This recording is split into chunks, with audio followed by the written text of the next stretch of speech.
The actual store itself has the highest quality, regardless of our political beliefs in this world. We would all have to come together and believe that the gap between the haves and have-nots is too wide. And we have to go about solving it without creating dependency. We have to go about solving that problem, creating independent assets to society who are contributors to society rather than liabilities to society, and that's our major goal. So this is one of the things that my wife and I spend almost every living day trying to pursue, and that is closing the painful gap between those of us who have so much and our brothers and sisters who have way too little. Let me just illustrate it with one very quick story. We only have 2 representatives for our wine, one in New York and one in the nation of Japan. They pay full price for the wine and then they tack on whatever they need, and we have a wonderful representative in New York by the name of Mark Snyder, who runs a firm called Angel Share.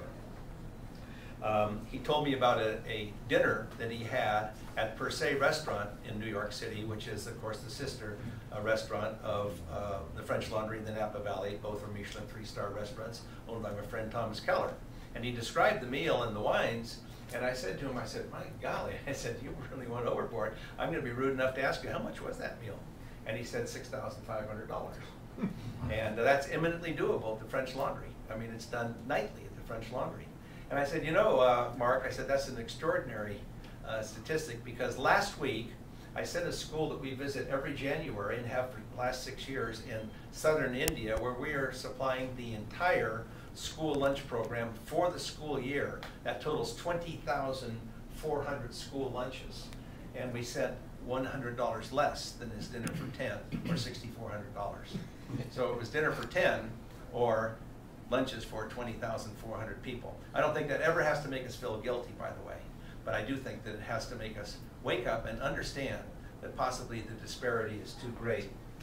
I'm going to go on a little bit here and just tell you one quick story before we start the food service, and I think this is going to work right well. You know, how many people have photographs of as happy as they ever get?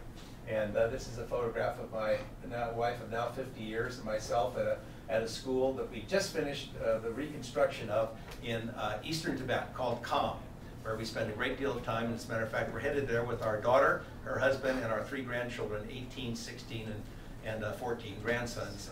In a month from today, we leave California. I do want to share a story that Jim knows. I basically, my entire life changed when I stopped drinking. But there was a 2-year lag between when I personalized it as opposed to just intellectualized it. And it happened in Birmingham, Alabama. I met a little boy in the cancer ward of the University of Alabama Hospital who I knew for 20 minutes one day and 4 hours the next day at the Birmingham Zoo. And he was the epiphany of my life. And Jim, my dear friend from Birmingham and Atlanta, knows the story very well. But he changed my entire life. Remember when we were kids and we took the magnifying glass to the sun and burnt the hole in the paper? That's what he did for me with spiritual values and changed my life. We've gone back 19 of 20 years to Birmingham. The only year we missed was 2005 when we were doing an event for the Dalai Lama in San Francisco, and unfortunately the dates coincided. We've become very close to our friends in Birmingham. They've been supportive, they've been wonderful, and they run a wonderful organization, which is a Make-A-Wish-like clone, which helps disenfranchised and ill children in the Birmingham area. It's been very successful over the years and raised a lot of capital, but even more importantly, consciousness. We were approached by our friends in Birmingham in 2002 because there was a young girl at the UAB hospital who was suffering from leukemia. And her wish was to gallop a horse on the beach of California with her father, mother, and older sister, the National Seashore. And on the 4th day, she got her actual wish. And her daddy was galloping by her side, and with an Instamatic camera, took this wonderful picture of his daughter. All I can think of is freedom and joy. Wow. So at any rate, we made fond friends with the family. And as I told you, we go back to Birmingham each fall in November, and we made an arrangement to go back on a Wednesday instead of our normal Thursday, and to meet the family and have dinner with them in Birmingham, Alabama at one of Frank Stitt's restaurants. And 3 weeks prior, unfortunately, she took ill again and her remission ended. So we landed at the Birmingham airport and drove the 2.5 hours to Huntsville, Alabama. And we arrived at her house where she was with hospice and in dire condition. I walked over to her bedside and I put my hand on her shoulder, and her mother said, "Don't touch her." Her whole body was sensitized to pain, and she was heavily medicated. And I sat down by her bedside, and I stuck my finger out, and she grasped my finger with her hand. And I stayed by her bedside for 3 to 4 hours. And she was drifting in and out of consciousness.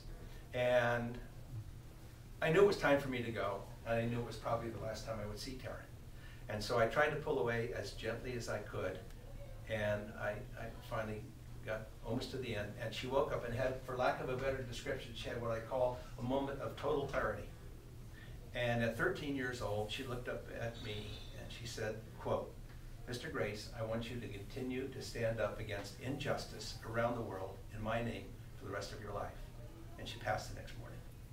I did her eulogy 4 days later, and I promised that somewhere in the world I would build a medical clinic in her honor.